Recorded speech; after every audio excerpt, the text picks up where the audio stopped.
Yeah. Now you're swinging from the rafters. Just one more homemade disaster.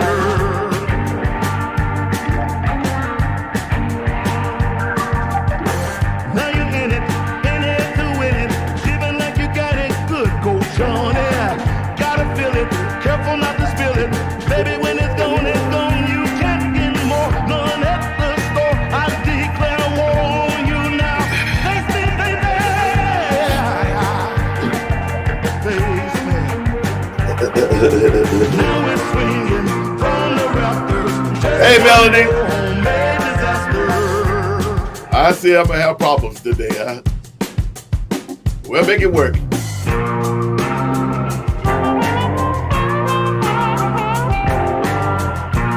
All right.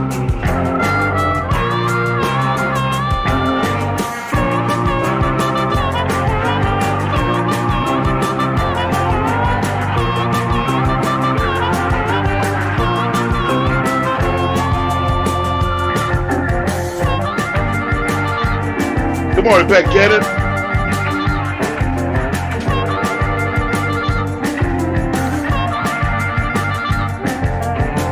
Gotta quit it before you start to miss it.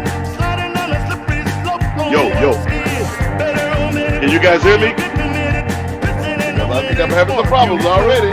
Horse before the cart and stop your heartbeat. CPR.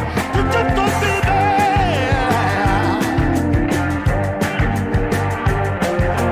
Now we're swinging from the rafters. Just one more homemade disaster. That's weird. Just one more homemade disaster.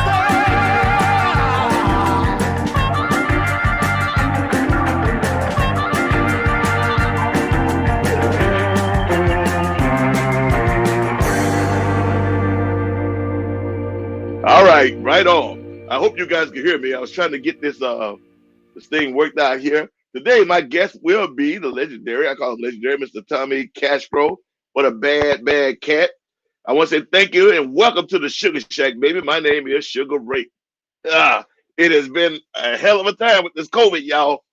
I hope you guys have been safe, and I pray that all you folks that come in every week, that no one's lost anybody, because I mean, what a way, man! Wow, I've been very lucky with all that craziness that Pam was going through. So Tommy's already backstage. He fast, man. I like that. Eric Sassman, I didn't even need you, man. Tommy, I turned my computer on. Tommy was already in the backstage area yesterday, baby. First time in a while. That man is computer literate. Y'all can't hear him, y'all can't see him, but I see him back there chilling. So we'll bring him up in just a minute. Right on. Question of the day. Well, every week I do a question of the day, just something for everybody to think about. And I guess, first of all, we need to make sure, before I ask this question, we need to make sure that we're still social distancing and we're still wearing our masks, because even though there's a vaccine for us regular folk, it'll be a while before we get it. So the only bug repellent we got is to be social distant, wear our mask, and be ever vigilant. Can you dig it? But when you are done and we can finally get the vaccine and we start getting this virus under control and they let us go back out and shake our behinds, who is the first people you're going to go see? Who would be your first concert? That's my question of the day. Who are you looking forward to going back out as your first live concert? Whether it be a concert, theater, a club, or on a street corner, I don't give a flying. Just let me know. What would be your first day of going back out playing music and listening to music? Who you want to see first? Before I get my main man Tommy up here, let me go one for my man here, Mr. Charles Bradley. Let's see how this works out, y'all. You know how YouTube and all these guys are. They shut you down if you play anything. But here we go. You all my brothers and sisters. I mean it from my heart. Thank you.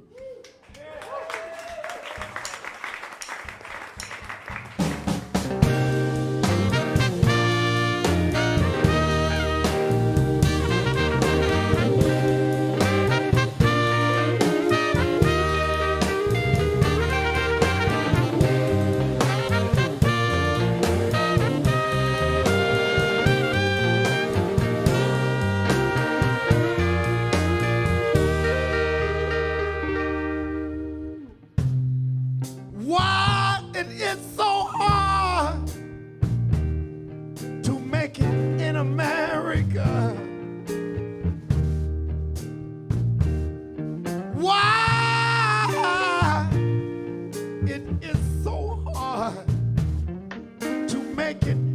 America.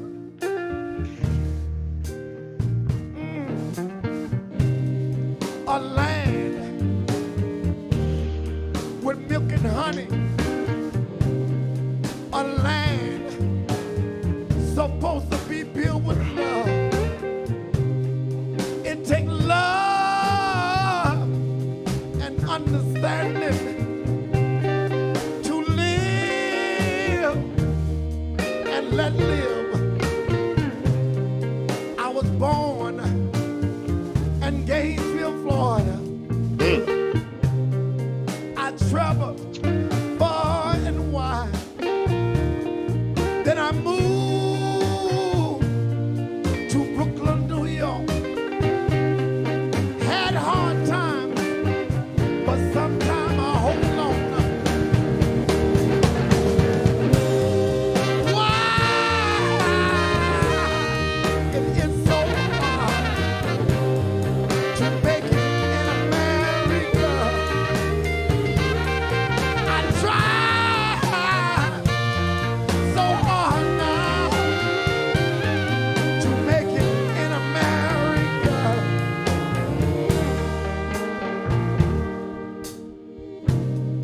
So I said to myself, look like nothing gonna change. I gotta move away from here.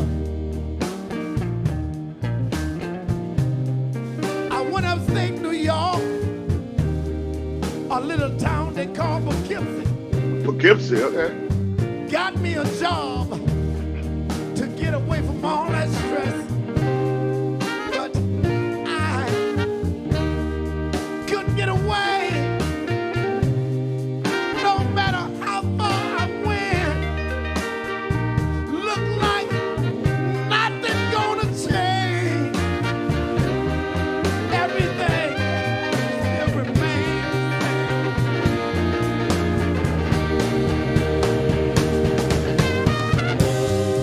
Why it is so hard to make it in America? I try so hard to make it in America.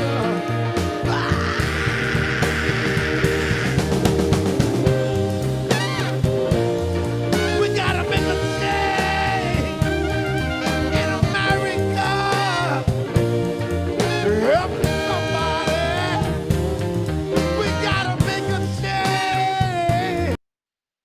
Mr. Charles Bradley, ladies and gentlemen, gone before his time. I dug that cat when I found him.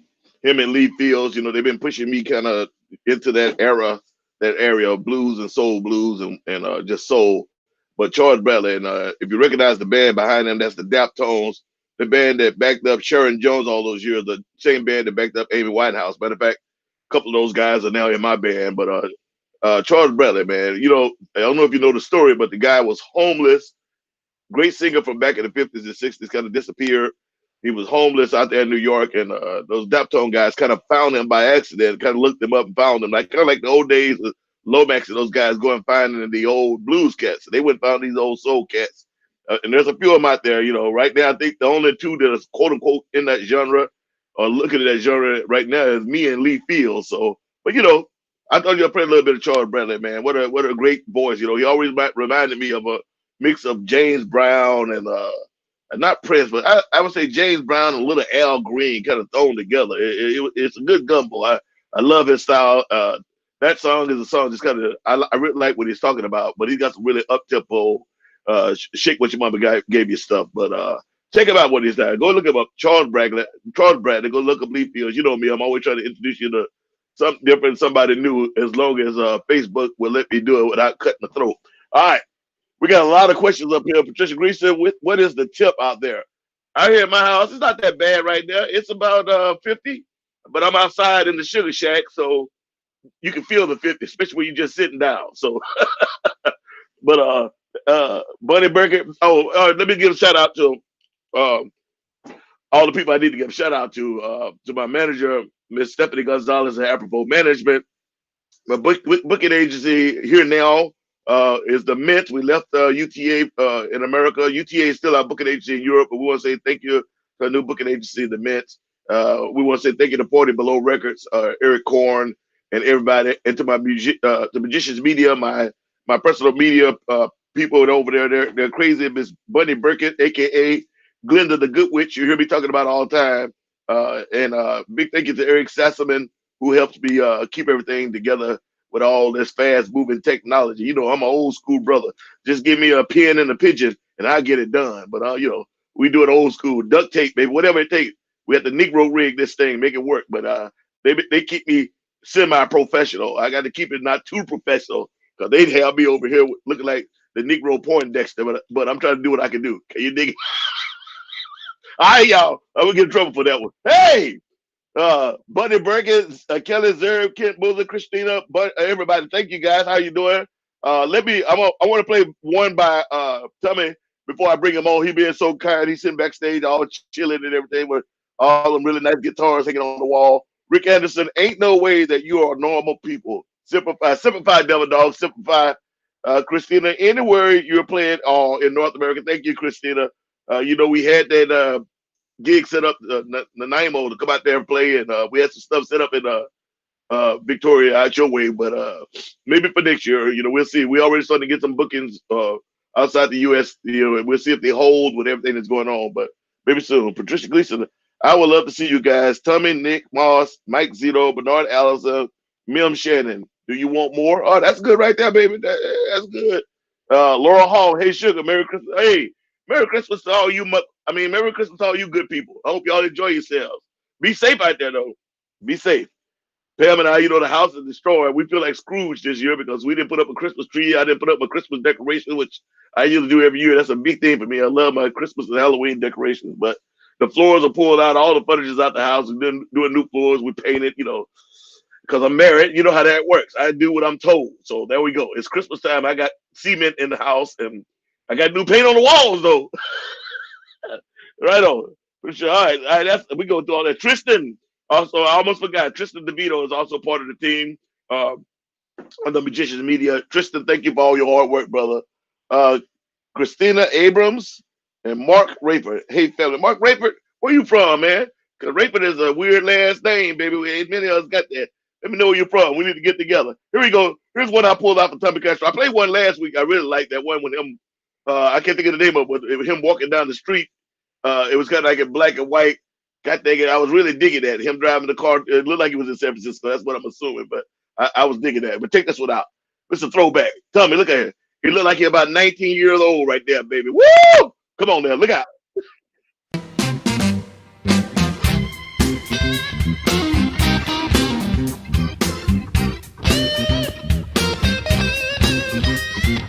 Exception to the rule, baby.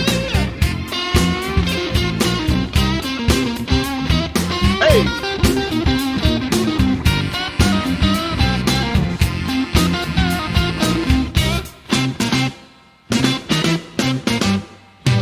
I like that.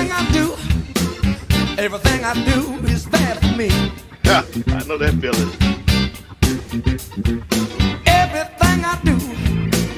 Everything I do is bad for me. All right. All my nasty habits just won't let me be. I like to drink and I like to smoke. They say it's gonna kill me. That ain't no joke. I said, hey, hey, hey. Everything I do is bad for me. I can't help myself. All my nasty habits just won't let me be. They won't let me alone. Anthony Buckers, I hear you, baby. I like the girls. I said I like them a lot. Tell me I should put my glasses on. But if I mess Tell me up, backstage. my old lady gonna have me shot. I said, hey, Mark hey, Rayford, you hey. in New York. Everything I do is bad for me. I could get me killed one of these days. All my nasty habits just won't let me be. They won't let me be. Well,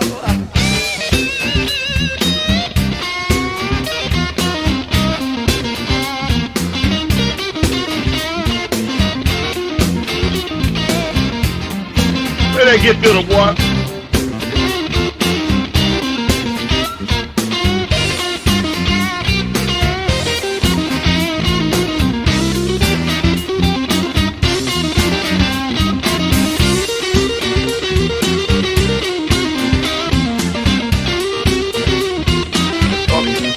That's blues, but that's funky. I like that.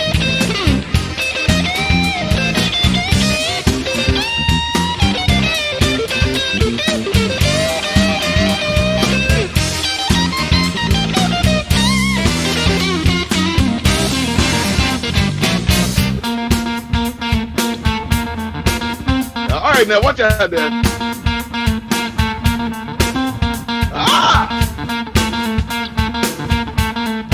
That boy has been listening to some soul in his life. I don't care what you say.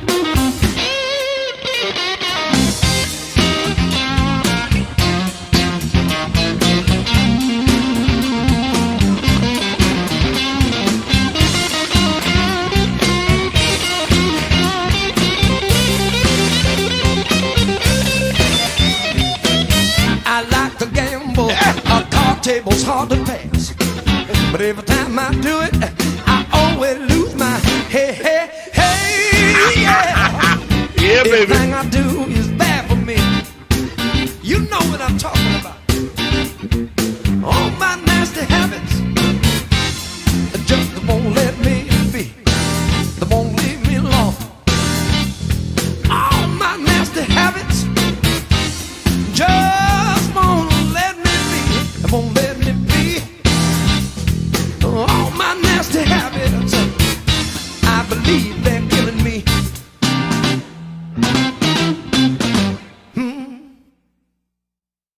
Right on.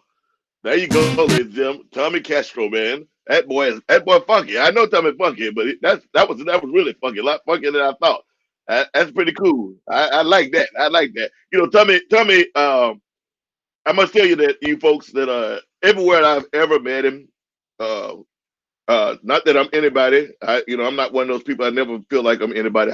I'm just Sugar, big Nick Road that love everybody, and I treat everybody with gold. I must say that every time I've met that young man, he and his merry band of merrymen, they have always just been cool, down to earth folks, and I really dig that. That means to me more than anything.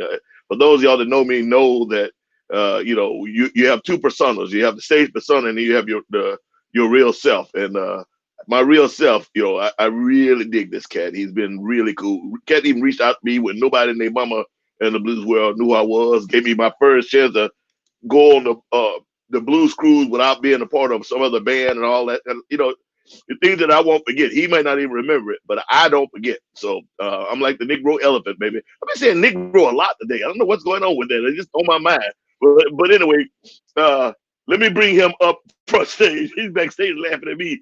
Ladies and gentlemen, please welcome to the Sugar Shack, the one and only, the legendary Mr. Tommy Castro. Ray, Hey, brother. I'm having a pretty good time already. This is very entertaining. I think I just like to watch you do your show all day. Oh, good Lord. Yeah, you might need rehab after that, baby, because I'm kind of all over the place this morning.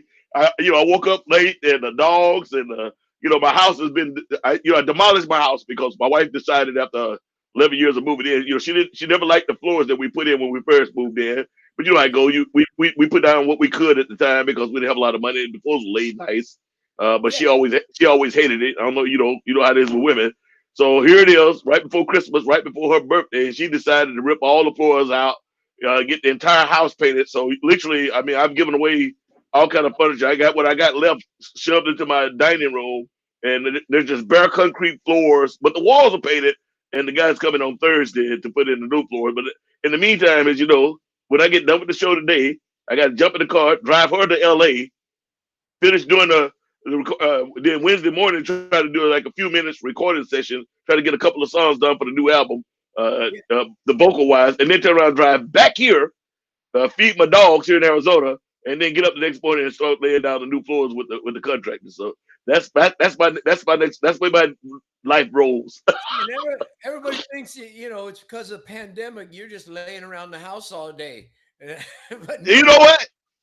The first, not, I came off the pandemic. I came back in March. we were up in Seattle when it really hit hard, doing some festivals in the Jazz Bones, Jazz Alley.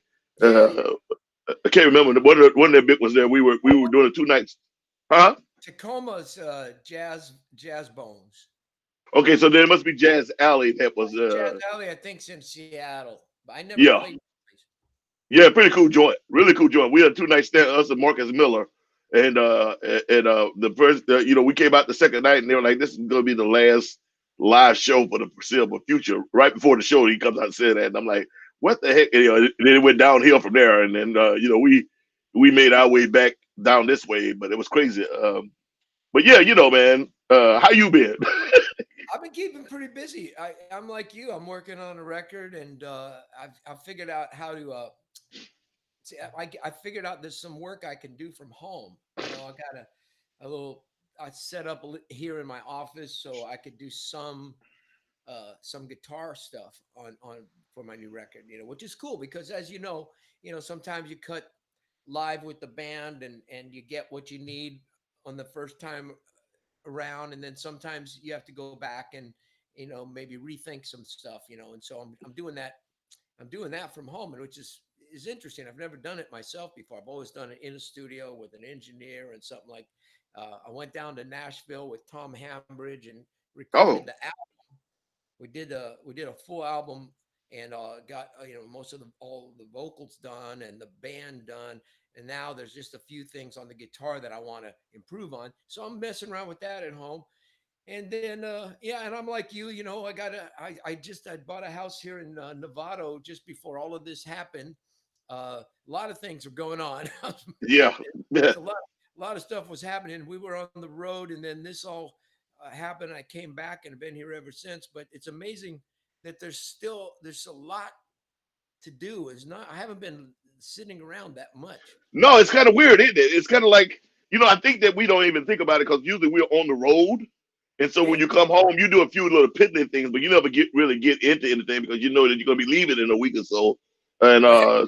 you You don't know, start anything. yeah, Yeah, big of a so you project. gotta you get an out from the old lady, like yeah, I take care of that, and then you make a so but same thing with us. I mean, and then Pam, we went through the whole.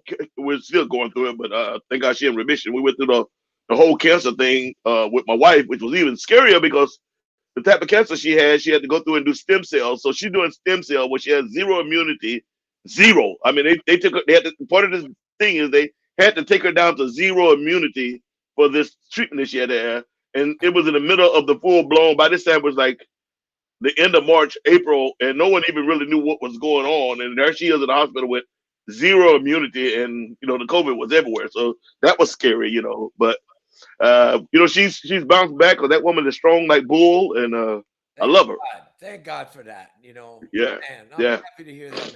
That is so great. And I had a friend. I had some friends of ours that had a similar situation, and they were in Seattle when all this was going on, and they were like, Oh, we are supposed to go visit them. They're saying, sorry, no visitors right now because she's going through these treatments, and same thing, zero immunity, yeah. and so.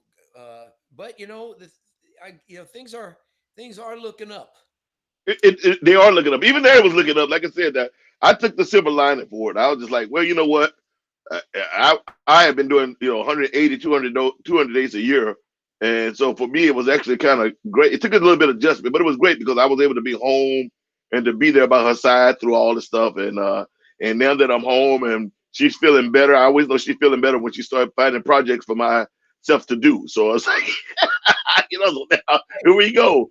She knows this is probably the last time you're going to be home for this much time, so she's got to make you got to get that done while you're here. It Get makes it, sense. get it in when you I'm finish it. done. I got stuff to do.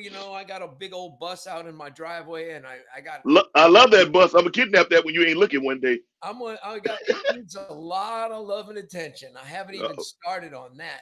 And Yeah. like I said, I got this little house here, and it needed some work, and I needed to put a shed in the back, so I had to make some more space in my garage and try to turn that into a little studio or something. And Hey, you look at there, mine. there's all kind of. I know. I like to have, like, what do you call it? The sugar shack. The That's Sugar Shack. I did it for the same reason a few years ago. I did the same thing. Got rid of the jacuzzi and had me This is Pam bought this for me for a Christmas gift about 3 years ago. It's oak and pine. It's 10 by 10 with nice, glass door. It's pretty cool. I Oh can sit out here, smoke my cigars, and do all my dirtiness or whatever. It's great. I like it. Get you everybody one. needs a man cave. Every man needs a little cave. He can go off and stink it up every once in a while. Hey, that's your stuff. I mean, all you get is a part of a closet or a drawer in the house. I mean, woman have the whole house. You know, I was in the garage. She kicked me out of the garage, something. Cool, You man. know, That's bad when you get kicked out the garage. I'm saying, kick me out of the garage. Yeah, my last place, that was the only place where all of my stuff really lived was in the garage. I had the band would rehearse out there, and I had a few pieces of what I thought was art, from my previous uh you know place I lived, and I brought that into the situation with and it was like, oh well, this will look nice out in the garage with all this Uh, musical stuff. yeah, but that's the way it works. That is No, the way it works. yeah, your stuff can go hang on the walls in the garage in your music room. Like, okay, I get it. My art sucks. That's what you're telling me. Anyway, I, things I, change, man. Things change a lot, and I was just interested when you were playing at Nasty Habits. I haven't heard that in a while, and the first thing that came to my mind is that I've been, you know, my whole career, I should say, I have been trying to catch up to myself because I feel like I got started. We were playing a bunch of clubs around in San Francisco and making a lot of noise and gaining some popularity, based largely on the energy and the songs and the personality of the band, and good musicians, good strong R&B and blues guys. We're strong players, but I think we were getting over mostly on our show, our live show, and the energy that was we were putting out, and it was people were attracted to that. And next thing you know, I got a record deal, and I'm like, oh man, yeah, I don't know if I'm really ready to make my first record yet, but here's my opportunity, and I had no choice but to go for it, right? right, right, So, and we went in there, and sure enough, that record did well for us. It put us on the map. We got signed up to Blind Pig back then, with Alligator now, but for years. But Blind Pig was the first one to take a chance on me. But listening to that song, I realized that the last 20 years, I've been trying to improve on my skills as a player, and I've learned a lot of stuff, and I've learned more about songwriting and recording, and I feel like I've learned a lot along the way. But when I listen to my record from back then, I'm still playing the same shit. but that, I haven't changed that much at all. I was waiting. I was waiting for you to get there because you know what? I think we all go through that, man. It's the same thing, like this new album deal I'm under, and for a long time I was independent and I refused to be on the album because I wanted to be the one to.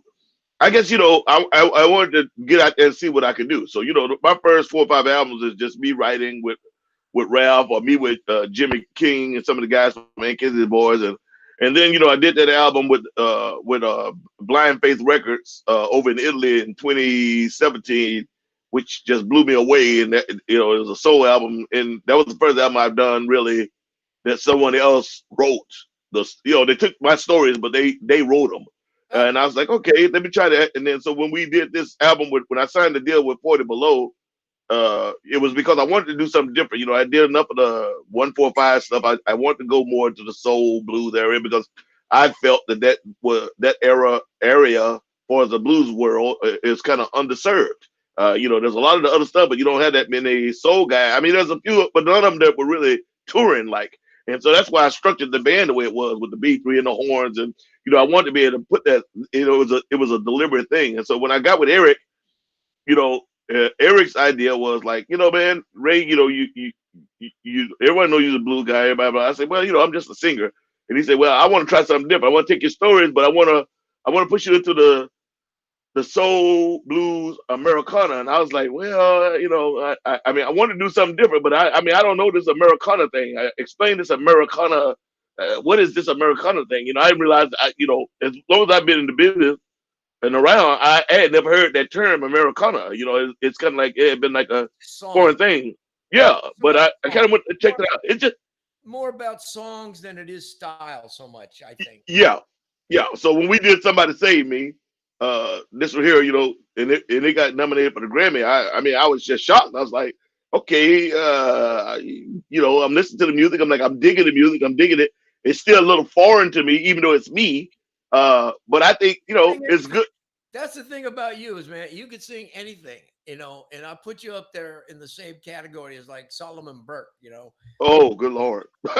Don't do that, man. That's a low way to He was fall. like he's a king of rock and soul, and he made those straight up soul records in back in the '60s, and then he did that album um, with a bunch of Tom Waits songs on it. Oh, wow. No, I don't know that. I got to check that out. And you should listen. Oh man, go back and listen to that. I think it was the last album that he recorded. Maybe did one after that, but it was a big record for him. And it's got a song. It's my favorite one is a song by a Tom Waits song called uh, "Always Keep a Diamond in Your Mind." And it's Oh, got some of the best lyrics I've ever of any song ever written. It's one of my favorite stuff. But anyway, he took Tom Waits songs, which if you listen to Tom Waits do these songs, it's a yeah. whole different ballgame. But that same song, a good producer can take and do something different with it, and made a classic soul and R&B, a little bit of gospel feel in there, and you're in the same kind of guy. You could play straight up blues, rock and roll, and then soul music, and you've got the voice to be able to do anything you want. Because I'll never forget, you came up to jam with me at the Blues Cruise, and I said, "What do you want to do?" He goes, "Hey, we'll do whatever you want." And I said, "Well, what key?" And you go, "Any key." any, any key? Just you're gonna sing a blues in any key. Okay, all right. And you said, "Yeah, yeah." I didn't mean that nastily. I just went with you. Oh no, I know what you meant, but you could sing in any key, no matter what it was. You will make it work, and you sounded fantastic. And I don't know what key we played in. I think we Uh, chose one of my keys and went for it. But yeah, I definitely have a few places where I'm a little stronger here or there, and a few that I stay away from. But yeah, so well, vocally, I look at it vocally like you look at it with the guitar. I'm always sort of experimenting. I mean, I don't want to experiment on the show because I don't want to experiment with the audience. But I'm always, that's the great thing about going to good jams, and the jams are what helped me get to quote unquote where I am now. It's good to go to jams because as a singer, or even as a musician, period, it's nice to get outside your comfort zone because that's where you learn and you stretch, in my opinion, yeah, to a my point. my band always tells me, man, because I get a little, I still get, and I think it's a healthy thing, but it's also annoying probably to some people that work with me. But I still get nervous about. Oh I get a little nervous about my performance, and is everything going to go all right? And I'm going to be able to, because with uh, anyway, they say, but man, when you get in a jam session with people you don't know and you never played with before, you kill it. You tear it up on the guitar. And I'm like, but when you get on stage with us and you're too damn nervous and holding back yeah. and I yeah, think it. I think it is because I've been the exact same way. I think it is that when you play with cats that you don't know, there's no expectation. yeah, yeah. You could go for it, and if it doesn't work out, you go, well, we were just jamming anyway. Exactly. But if you get on stage for your own show, you should know what the hell you're doing. Yeah, and people paid their money, and as I said, the biggest thing, even bigger than money, they paid their time to come see you. That used to be my big. That's still been my big thing. Even more than the money is the time that people spend to drive or fly or whatever to see you. So yeah, I used to throw up, and I still get that way now. People look at me like, you say you were nervous on stage. I say, yeah. I mean, once we get into the show, I'm kind of forgetting it a little bit. But leading up to that show, yeah, I'm nervous as heck. I'm kind of hoarse. I can't hit those the way I want to hit them. I got all this stuff in my head. It's a 7-piece band. It's me. I'm one of them guys. I don't like set lists, so I give the guys the first 4 songs is the only set list they get. Then the rest of them they got to know my songs, and I'm just going by the way I feel. So it's like it gets scary. Yeah, People don't realize that. yeah, but being able to get out, that's what's great about the blues cruise so much. You know, I'm one of the fortunate few that gets to go on that thing every time, and that at least that's the way it's been. There's no, I don't have any kind of special arrangement. I just one cruise at a time. I've been mostly because of my review show, but that's another story. You know that I do the review and I host the legendary Rhythm and Blues review, and so that's the main reason that I get booked on so often. But that That you said, that and you do a good job. and I like to think I do a good job of it. And but that so much, so many opportunities for people to play together with different people, and not only but playing together, but even just watching everybody. You know, how Yes. often do you have a chance to go out and see all of these people that you've heard about? You can see them on YouTube or whatever, but to actually experience the shows live, like listen to Ruthie Foster sing, Yeah. yeah, that's a religious experience, whether you're religious or not. Yeah. Yeah, it is. And we from the same area as we talked. I didn't even realize she was from down my neck of woods of East Texas, and we got to talking. I'm like, what? Yeah, So yeah, I no, that I would tell anybody if they get the opportunity to go to the blues cruise, it's worth the money. And I will tell you this is how deep the cruise is. Most people that go to the cruise, if they've gone once, they wind up coming back or going every year. It's that addictive. It's that deep. yeah, and of course everybody's concerned about with the virus and everything, but the next one isn't until October, and I think that we'll have this thing well under control by then. And the cruise ships really are they know they have a that's spreading of keeping things clean and sanitary is on their mind always, even in normal times. Yeah, They got those little Purell dispensers all around, and they don't even let you touch anything around the buffet for the first 2 days when you get on the ship, so that nobody's touching anything, the food or any of the plates or any of that stuff, except the ones that you get yourself. So anyway, the cruise I think is going to be fine. I think we'll sail again in October and January next year, and not right next on. a year from now. So Yeah, I think like I said, I'm like you. I have the optimism. I'm sorry that this thing is feedback. I'm trying to turn the. My dogs ate one of my earpieces. yeah, Oh, but it's killing me. the point is jamming with woo, getting Yes. Wow. with other people is sometimes the only times I really loosen up and feel free to try to do different stuff. Well, what I loved about the cruise, every time I've gone, is what you said a few moments ago. It's Oh, I lost you. oh. There you go. You're back. Wait a minute, give me a second. I'm trying to get this to shut down the noise cancellation so it stop ringing. I'm gonna take a look at the There we map go. real quick. See if there's anything in there. N- No, it's not you. It's not you. It's me. See what happens is I turned it off. I'm wearing my Bose noise canceling. My dogs ate one of the foam side of my earphones the other night, and so with the noise canceling on without the earphone part, it feeds back. So I had to just turn the noise canceling off, and now we're good. Oh, okay, got you. Now we can see. Now I can move it. No feedback. Oh, Uh, yeah, you see all those questions over there? I see Terry O'Dobby on there. Yeah, Terry's over there. Hey, Evelyn Terry. Hayes said she saw you at the. Wait a minute, let me go back. She said she saw you. First time I saw Tommy was at the Santa Cruz Blues Festival, either 2002 or 2007. After the Oh, concert, went back to my hotel and got dressed to impress, and went to Moe's Alley and saw them again. Met him briefly. What a day! I turned down 3 men to go see Tommy at Moe's. Hi, Evelyn. Okay. Tina, and I always mess up her name. And Tina, God, please forgive me. I'm gonna get it one of these days. Tina Abazade. Tina Abazade. Yes, can't wait for the show. We'll stream for free. www.howlivetv. I don't know what that is. well, we're doing a show. I think it's on Christmas Eve. I doing a very merry Soulful Christmas with Terry O'Dobby.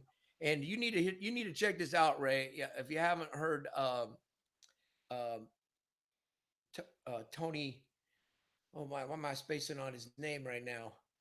From Spangaline. Uh, Help me out, Tina. Terry, who anyway, there's a whole host of great Bay Area talent on this show, uh, Okay.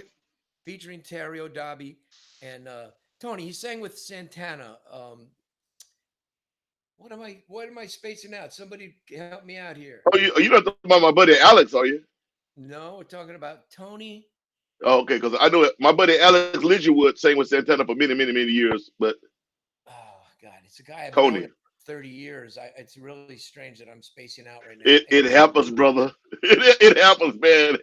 I swear to God, it happens to me more and more. I'm like, good Lord, Hey, Well, think about hey, that. Somebody that say something. You mean your Tony man been a Lindsay. while? Tony Lindsay. That's what I meant to say. Okay. Tony Lindsay. There isn't a better singer on the planet, and of course Terry O'Dobby as well. When it comes, both of those two just knocked me out. Their professionalism and ability. Just I like to call them. I mean, and they wedged me right between the two of them. I think on the show, I said, "Man, it's a pleasure to hear real singers." Because I'm a singer. I'm a Yeah. singer and a player, and I know, uh, I know where I fit in all of this. But and then there are people that I call real singers, and these two, uh, Yeah. and Terry is no familiar with on the show, but Terry is no joke. Terry O'Dobby. I love Terry. She's a bad mama jamma. I did a thing one year. I was in Memphis. I went down. She was hosting something she was doing over at her uh good Lord. See, now you done pass that on to me. it's Alfred's contagious. at Alfred's. She was doing the thing at Alfred's, and I walked in there, and it's her, Terry Oh, O'Dobby. It was Lady A. It was Anika. It was Sakura Saida.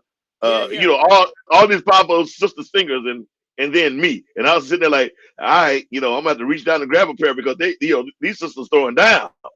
Was that just this last year around the International Blues Challenge? It was during the International Blues Challenge, but I don't remember if it was last year or the year before. I can't remember. I was Terry, I what was year was it, Terry? I was Were you there. there? Yeah, I was wandering around the streets. I don't know if I didn't get to see you, but I saw Terry and Shakura and Yeah, because they was going on for a while. I kind of got in there because I was in doing my elevator at the hotel I was staying at. So yeah, right that on. was just last year, man. I'm pretty sure. Was it last year? I think I think so. Yeah, I went there right after the Blues Cruise. No, Tina said it was the year before. Really? Yeah, I thought so. I didn't think it was. Uh, no, Terry said it was this year. All right, It whenever it was, they were throwing down. was. It was. It was. I mean, things have been happening way too fast. I can't keep. It's either things are either going slow or too fast. I can't make up my mind. But I got. Now, Hey, listen. Good news.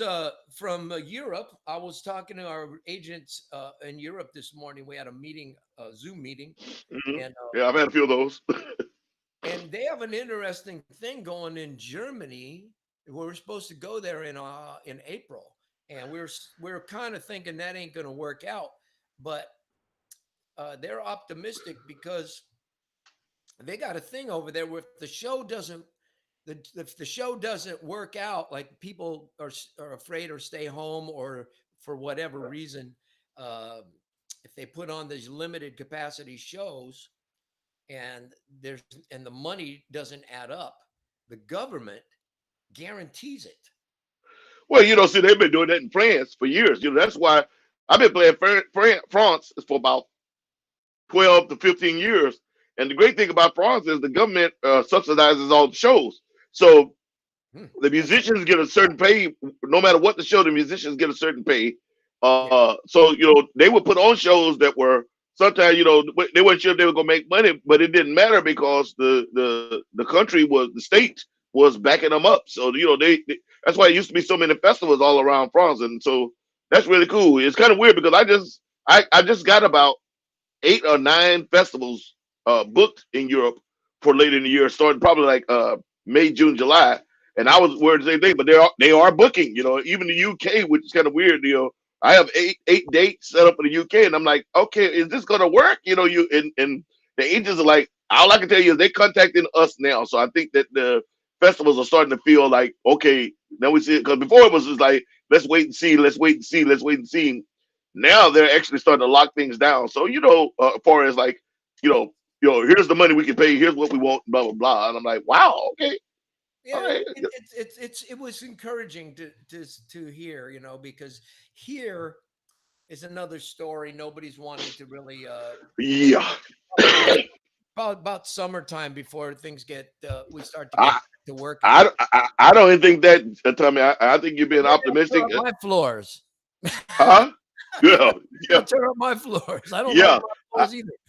I think here in the states, my mind, the earliest that we'll get back to playing will be sometime in the late fall. Is what I'm thinking, Yeah, because we just have too many people who won't wear masks. We have the thing, it got politicized, it got all this craziness that went on, and unfortunately, and then there's less than 50% of the people who say that when the vaccine comes that they'll take the vaccine. I mean, we got a lot of stuff that we got to rebuild that was destroyed. I won't go into further than that because I don't get into politics or religion, but we have a lot of stuff that was yeah, destroyed that we got to and that was eroded that we got to try to rebuild. And I got a feeling that we're going to be behind. I think the rest of the world is going to start opening up, and we're going to be behind. yeah. Well, we are already behind, so but we'll catch up. Yeah, we will. I'm optimistic. I feel like everybody, one thing about music that always surprises me, uh, because it's my life. It's I've been this is what I've been doing for so long. It's a part of my life, and so it's just like like it's like you walk. Any other aspect of your normal life doesn't surprise you that much, but being in this business all these years, um, I do tend to take it for granted a little bit.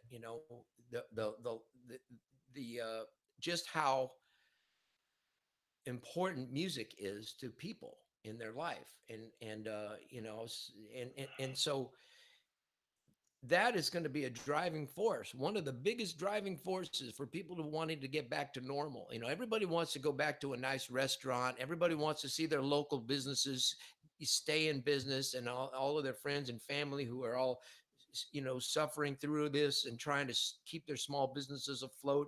There's a lot of everybody wants that for everybody, Yeah. but there's something really powerful about the desire for people to go out and see live music, that is a stronger pull than just about anything else. And I think the people are just they're going to roll up their sleeve and they're going to get their vaccination because they want to be able to go back out into the clubs and the theaters and the festivals and let because that's a big part of people's life. I agree with you, brother. I mean, I agree with you. I told somebody else that I was saying because they were showing the numbers of people saying they're gonna take the vaccine. I said, I think that once all this stuff kind of settles down, all the rhetoric and stuff, I think there are more people that are going to take it for that very reason, because I know music, There's no other way. It's not going to work any other way. music just heals the body and soul, and sometimes in our country it doesn't get the elevation. And I'm not talking about hip hop and all that, whatever. If that's your thing, that's your thing. But I'm talking about us grown folks, 30 and above.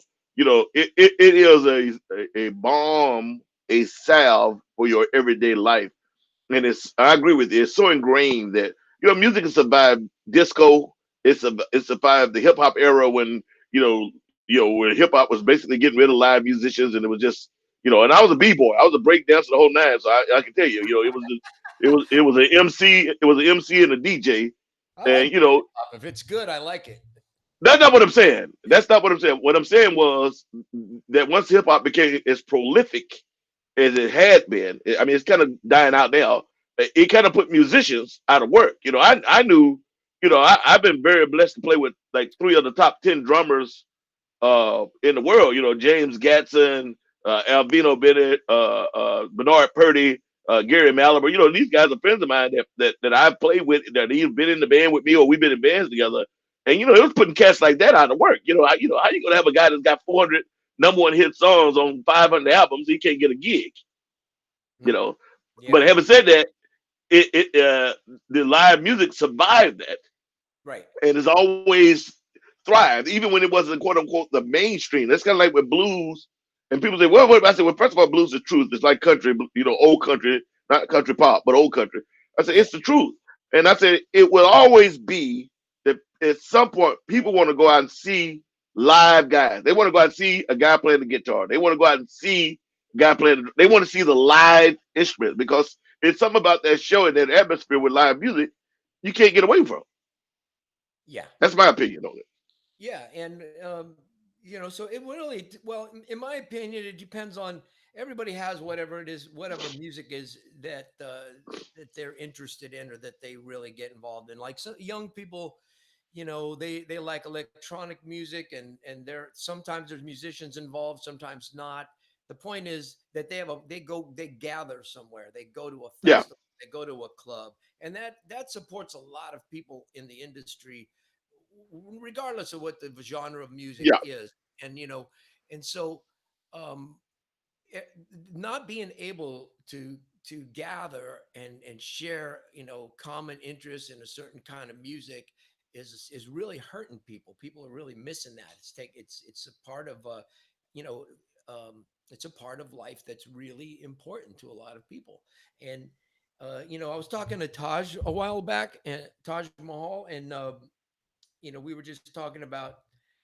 He's got a great story, man. I was every time I get a chance to talk to him, he reveals a little bit more about his personal story. How he became who he is musically over the years, and but he reminded me that when back in the '60s and the '70s when we were all growing up and learning, I'm listening to that's where all this music, I was exposed to all this music on the radio and going to concerts and things like that, and records, buying records in record stores, all of that stuff.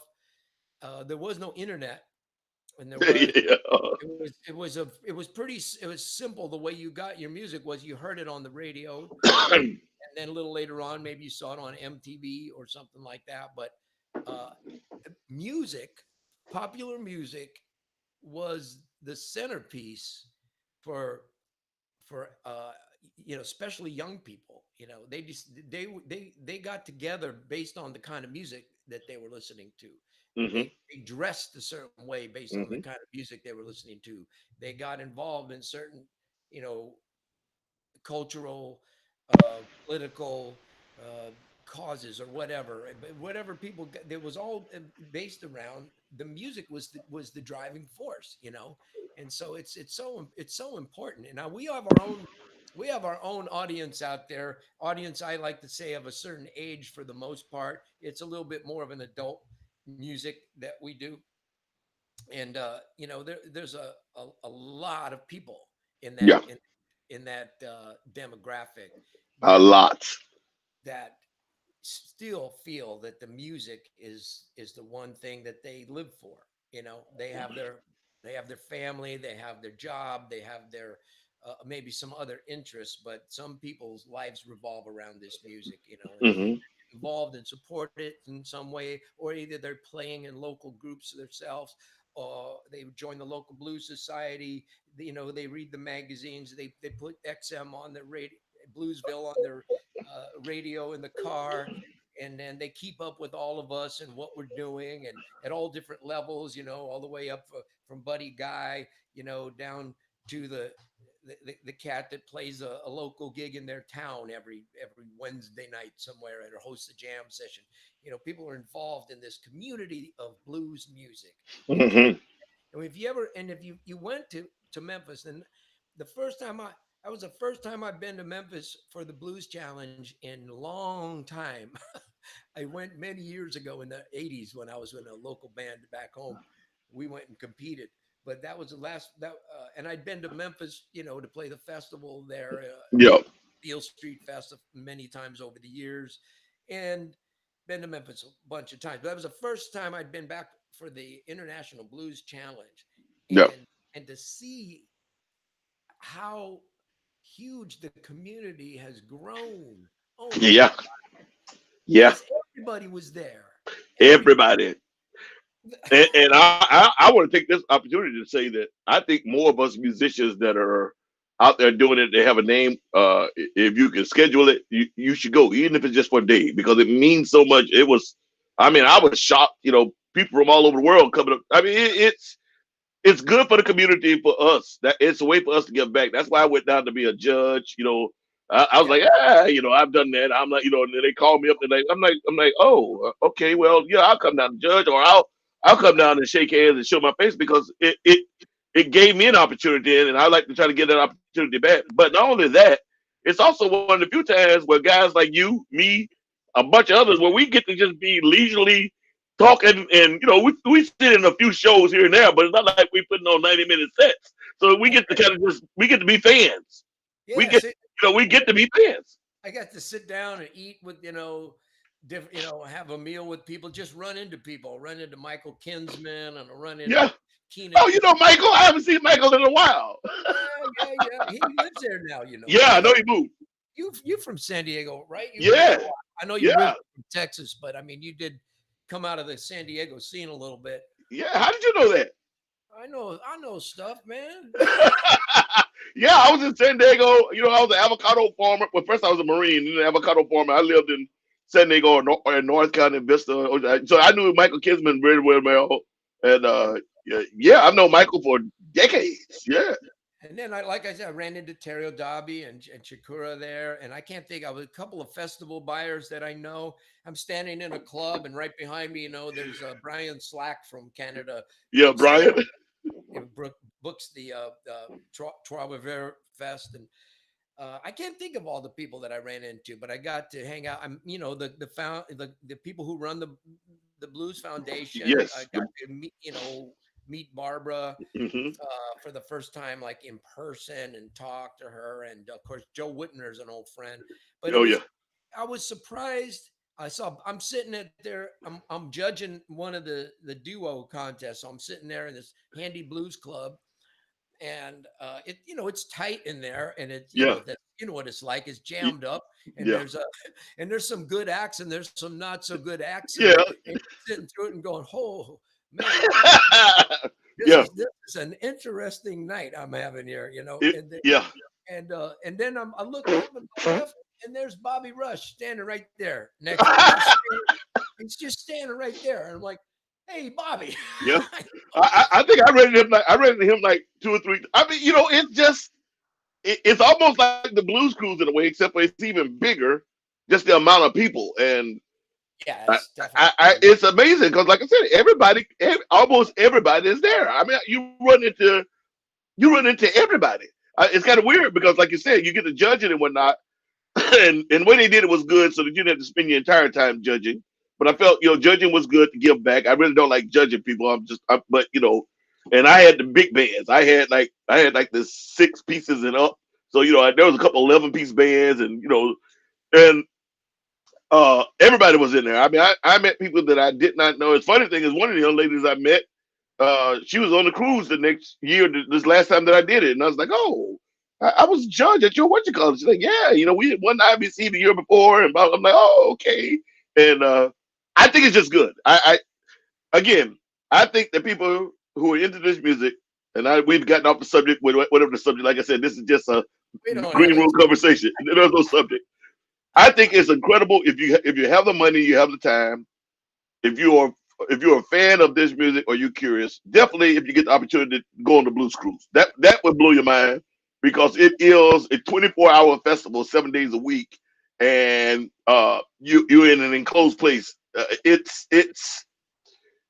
just I can't even. You probably don't even think about it like that, but me as a guy that's only done it a few times, it is incredible. I mean, I had to pace myself. I was up all times of night trying to sit in with people. This last time, me, um, Tab Benoit, and um, Oh, Tab's always up late. yeah, he is. Me, Tab, and what's the boy name? Well, I can't think his name. Guitar player, pretty big name. Oh, there's so many of them, man. It's hard to say, but Ah, God dang it. Anyway, the three of us. every day was getting together in the back of the ship, smoking our cigars and talking smack. I mean, and then we got to see the captain, and I loved it. And then you go to the IBC or to the BMAs, and the same thing. It's just incredible because people that we don't even get a chance to see are there. The thing I was surprised about that with the IBC was that it's basically it's a competition that's put on. For those of you who don't know what IBC that we're talking about, it's the International Blues Challenge, and it's so bands from all over the world uh, come out to compete, but they have to go through their local blues association or blues society. They have a group where they live. They pick one band. They usually have a competition of their own, and that band rises to the top at their local blues society or blues group, whatever. And then that band, they sponsor them to go to the International Blues Challenge, and so it's designed really for people who are undiscovered or um, looking to break through, looking to get some attention, trying to get uh, a break. And but the the the interesting part for me was, of course, I expected to see bands from all over the world and really good talent and all of that. But the thing was, is all the established artists that that showed up just for support, you know. Yes, And that's what I was doing there. I thought, well, that's it's what time I. for me to go do my part and be a judge and support this organization that has supported me and my band all these years. Yep. And I was surprised to see all the cats and all of these people, all this talent there. So Yeah, it was weird. I sitting there. I went to Alfred's to sit in with Albert Castillo because I promised him I would sit in. Next thing I know, I'm sitting there. It's me, Shamika Copeland, it's Walter Trout, yeah, uh and uh, uh think about it. He got inducted to the Blues Hall of Fame. Anyway, I had to catch myself for a second. I'm sitting there like, we all just sitting at the table like we just people who just walked in here to, it's just surreal. It's so cool. It is very cool. That's all I can tell you. hey man, let me take a look at some of these comments. I might have to answer something. You should. You're gonna have to roll back too because there's a lot of them up there, like 70 or something like that. But Bill Brackett said, I think you're right. I have watched quite a few virtual shows and they are great, but it doesn't get me like a live show. The energy doesn't come across like it does in person live. Okay. Plus, I love interacting personally with all of you. Thank you, Bill. Brian Slack. First time I saw you was at the IBC with your other band. Oh, you talking to me, Brian? Yeah, Me, Aunt Kizzy's Brian, I was boys. just talking about you. Brian Slack, good people, man. Me and Brian get together, and Yeah, he's a bourbon guy. I'm a cognac guy. We smoke cigars and whatnot. no, he's a good dude, man. He's a We good got dude. there's a lot of good people out there in the blues community. Nancy Lee Pucker's music is the one thing that brings all kinds of people together. There's nothing else that does that. She was talking about what we talked about earlier. Big Red out in Wisconsin said, music and theater are how we move out of our limited little local lives and grow into bigger, better people. Wow, that's deep, Big Red. Wow, Yeah, that's pretty deep. he should be a writer. Well, she pretty much runs the road and city and road department in Wisconsin, so she's a smart woman. Oh yeah. I wonder. I feel like we must have met at some point. Big Red, I bet she's probably come out to see you. Yeah. Christina Beer would love to do a blues cruise, but without water. I guess that would be a blues festival. Well, Me that's no liking boats. if without water, that would be the blues bender. Well, she says, I guess that'd be a blues festival. Me no liking water. Yeah, yeah. Any one of those great festivals, we got to, and that's the thing, man. People have to, if there's any way. Hey, Deanna's on here. Which Deanna? Deanna Bogart. My Oh, hey Deanna, how you doing, girl? Deanna and I are a couple now.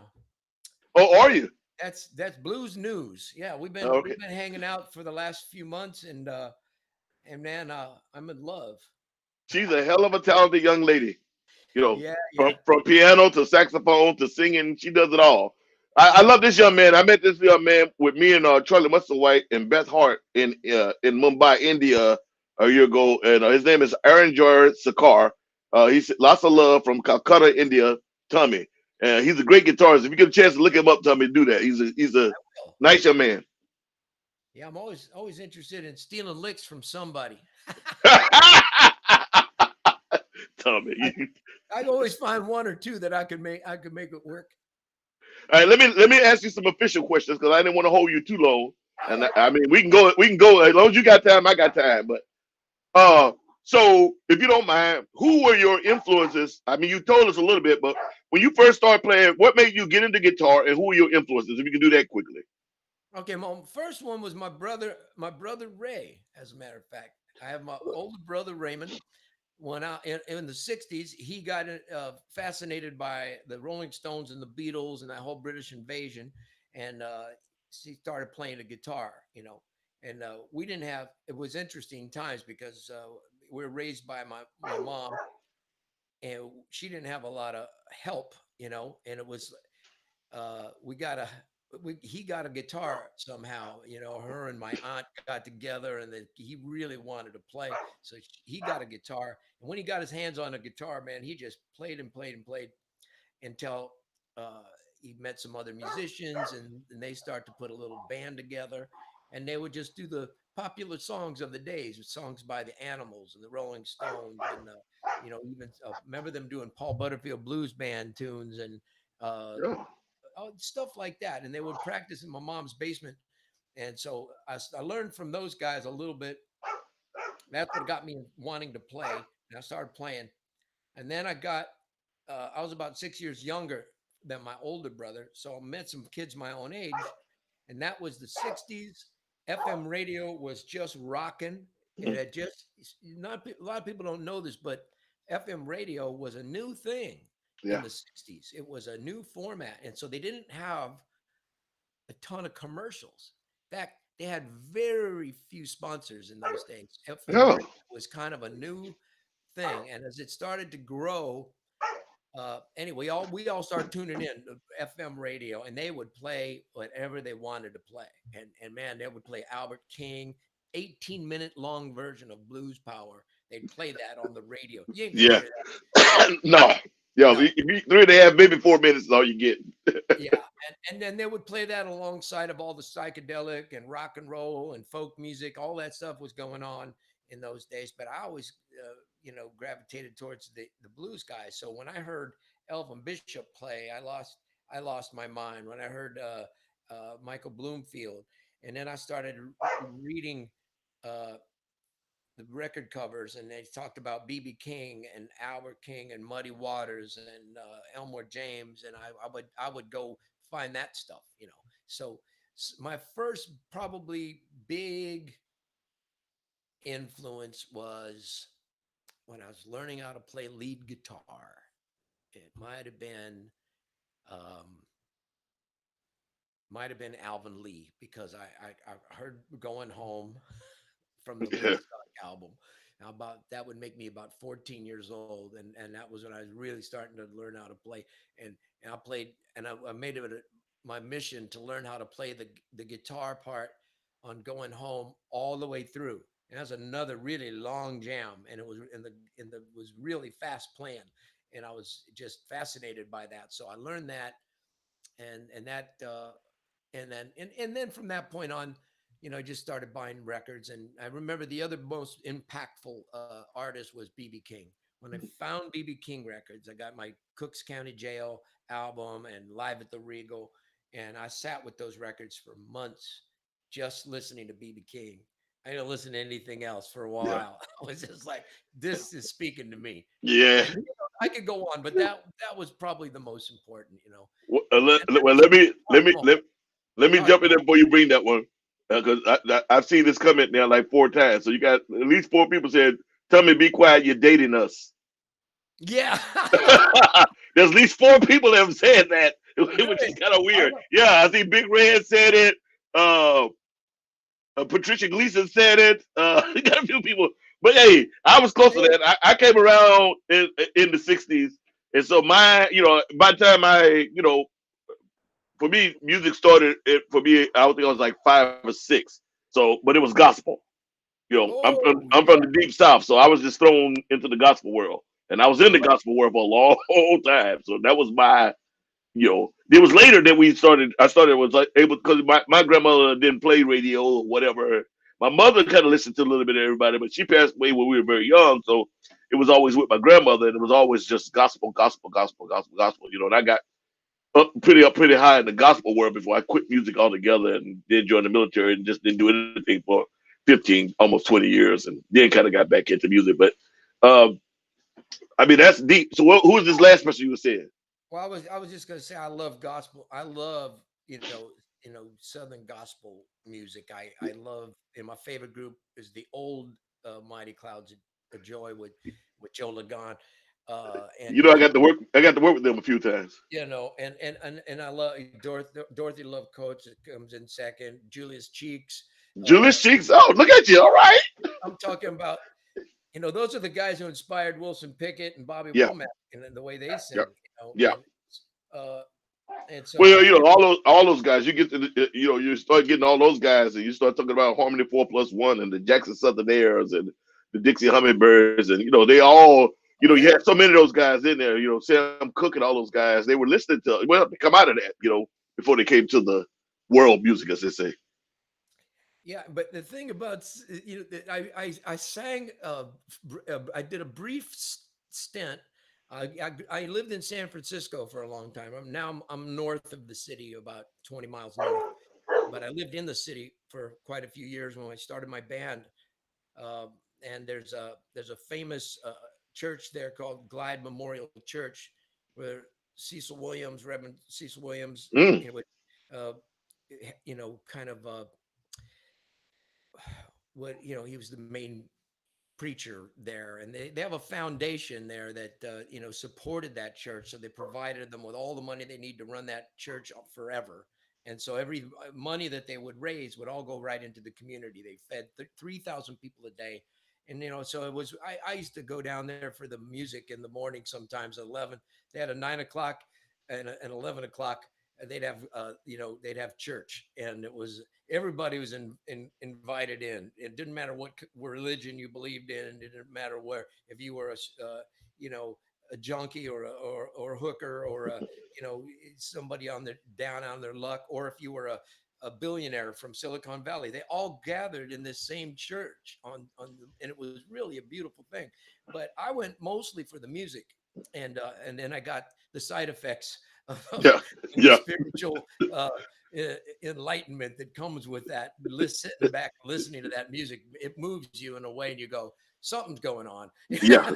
Yeah. I don't know what it is, but there's something going on in here. Yeah, there's a lot. There's a many nights, you know, you're sitting there, you know, and I was national choir director for the Church of God in Christ for years, worked with Matty Moss and all those guys, and the Love Alive choirs, and state choir director, and then my home church, and then I had a couple of mass choirs that me and my friend Tony used to run, and Yeah, so for us, it was really a special thing when you know, somebody would sing or somebody would do something, and when the hairs on the back of our neck, because we were doing it so often, 7 days a week, blah blah. So when the hair stood up on the back of me and Tony's neck, we knew, like, oh, yeah, this is something special here. This is, it's like, and I tell people all the time, I people are like, well, Ray, you're a good singer, or this person is a good singer. And I said, I'm not saying, I'm adequate. And they're like, what are you about to say? Well, you need to understand where I come from. Where I come from, you know, there are people, you can think about any Grammy winning,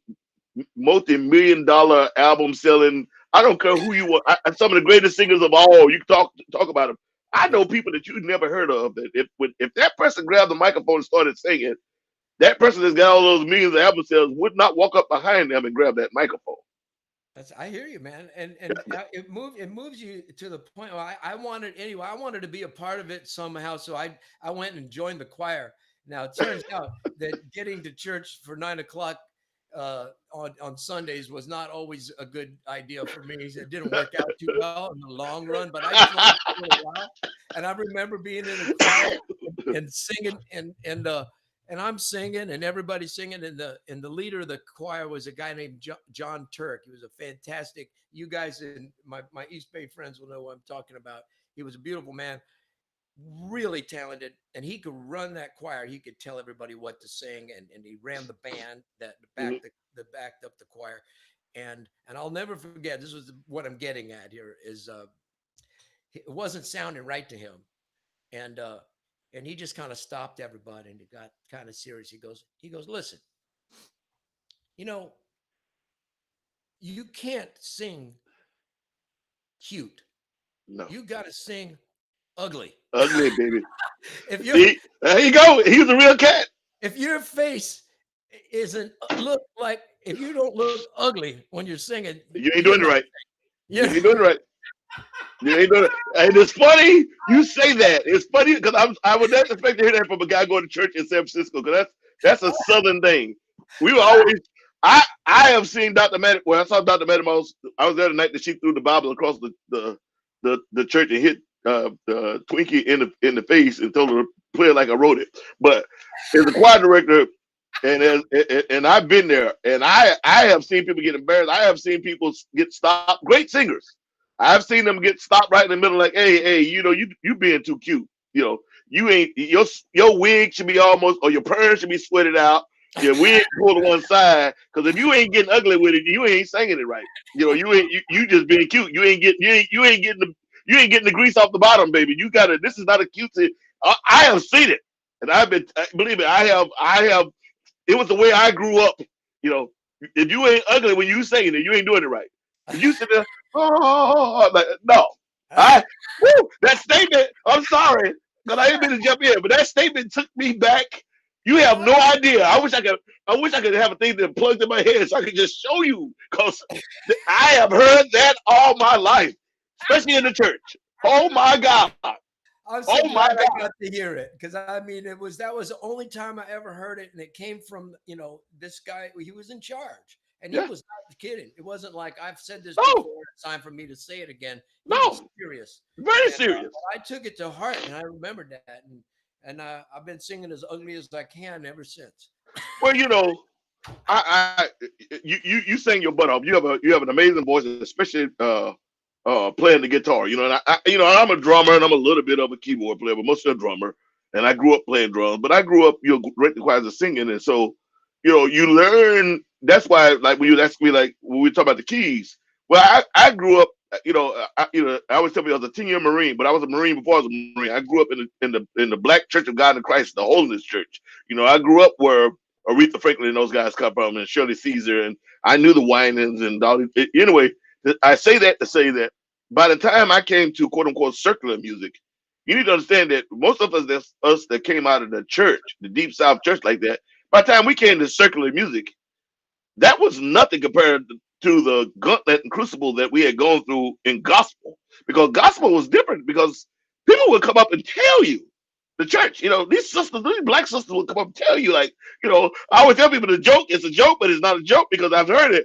They come up to you real nice and sweet, like, baby, not everybody's supposed to be a singer. Some folks was born to be the usher. They they they would come up and let you know. You think you done blew the roof off this house? They come up and let you know. Oh yeah, So you had to. It wasn't even about how that cuteness. That's what they go back to that being ugly.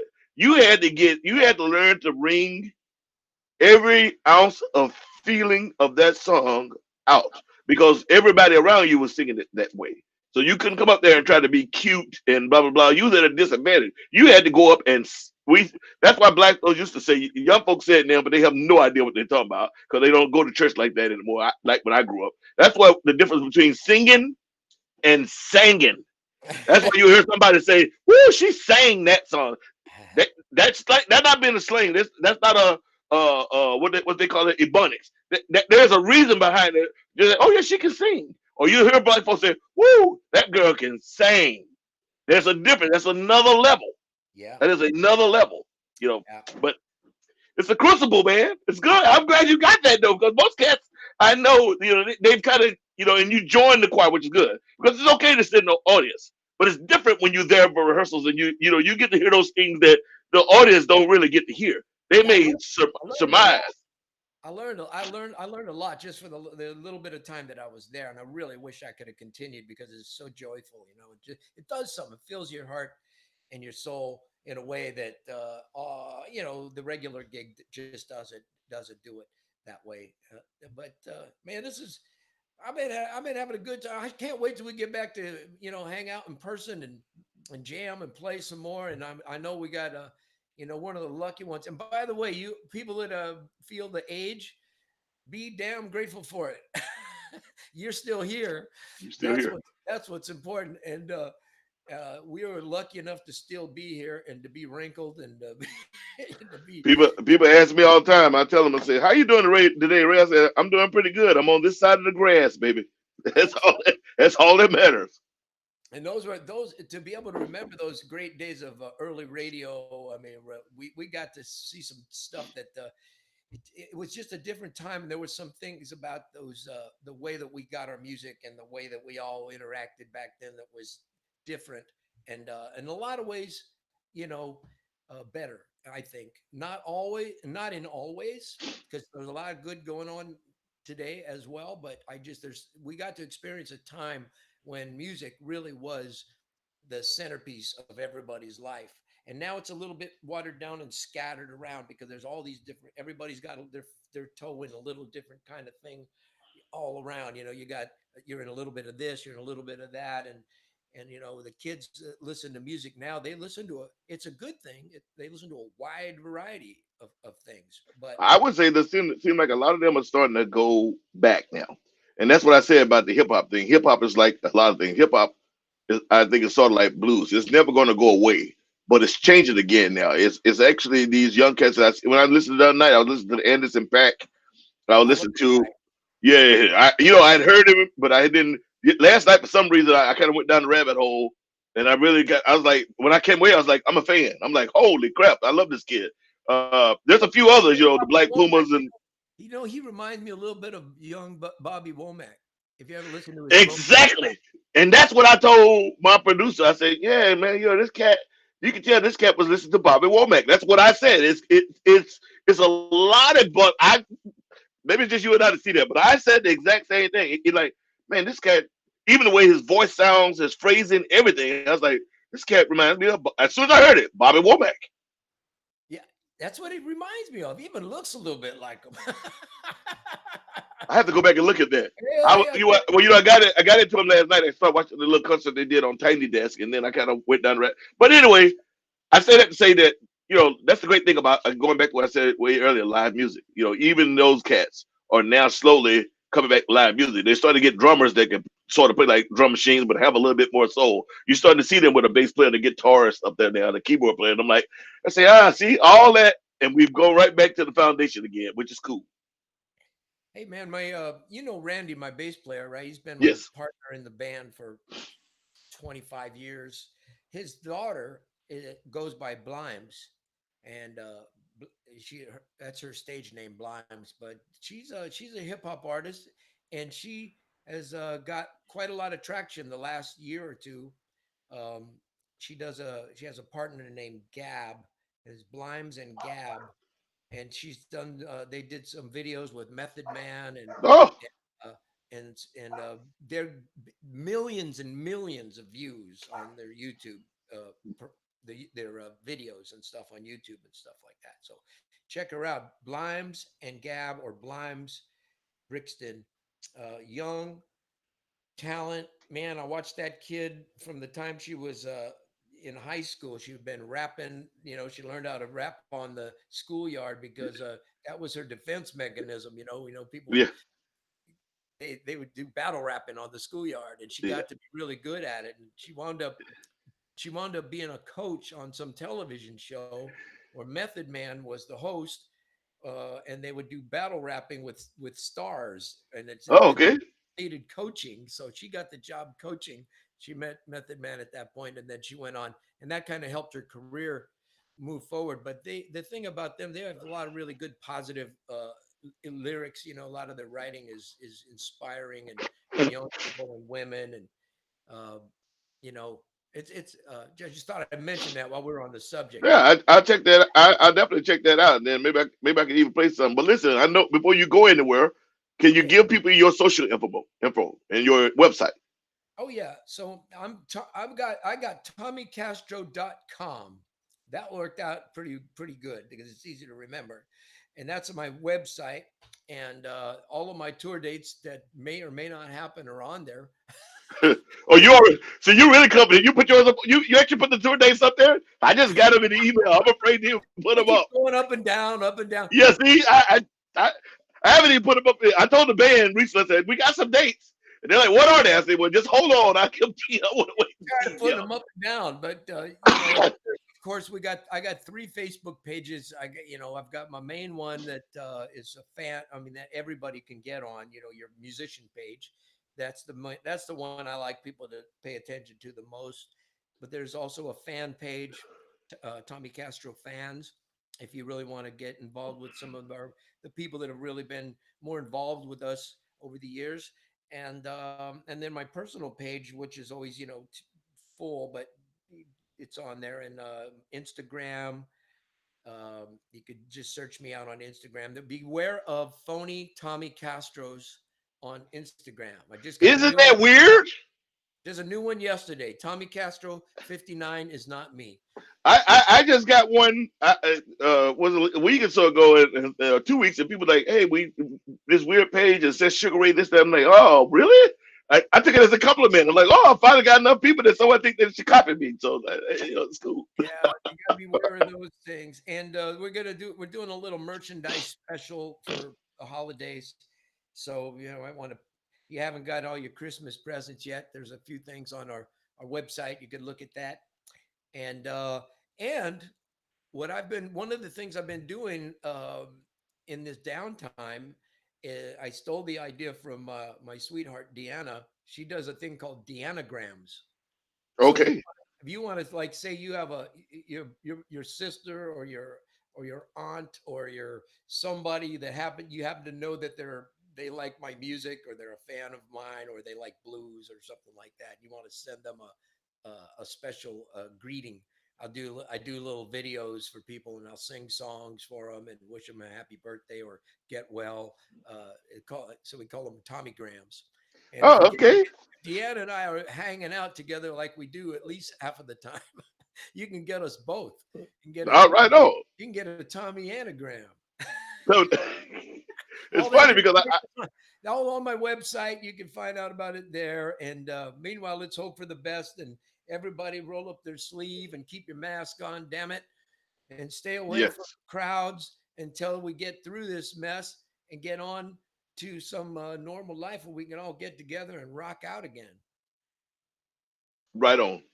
I appreciate that, brother, and I appreciate your time. Like I said, I didn't want to keep you on here all day, but like I told somebody, I said, like I told you earlier, I said we get to talking though. Sometimes you look up, you're like, wait a minute, we were gonna do 30 minutes. You look up like, oh, that went fast. Because like I said, this is not about agenda. This is about musicians. Like my whole idea was during the pandemic is, I said I have a lot of friends and a lot of acquaintances. And I love to just be able to talk to them. And how about we let the audience just listen in on us talking? Yeah, So why not?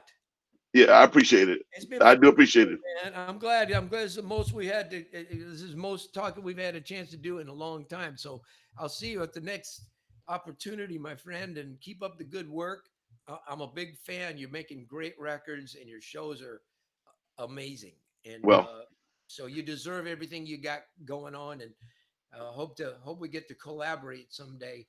Um, yeah, you let's got a lot of questions over there. let's take one last little gander at these things, and I'll see if I could shed a little You light. should be able to roll them back too, so you can roll back and look at some of the other questions also. Um, oh, somebody just posted my website for me. Thank you, Eric. Yeah, that's my man Eric. And I put it. I don't know if you saw it, but I put that up on the screen too. I'll do it Yeah. again. There it is. That's Tommy's website right there, you guys. Oh man, I appreciate all your uh, nice comments, everybody. Wow. They're good folks. Yeah, you guys. Well, let's all keep in touch.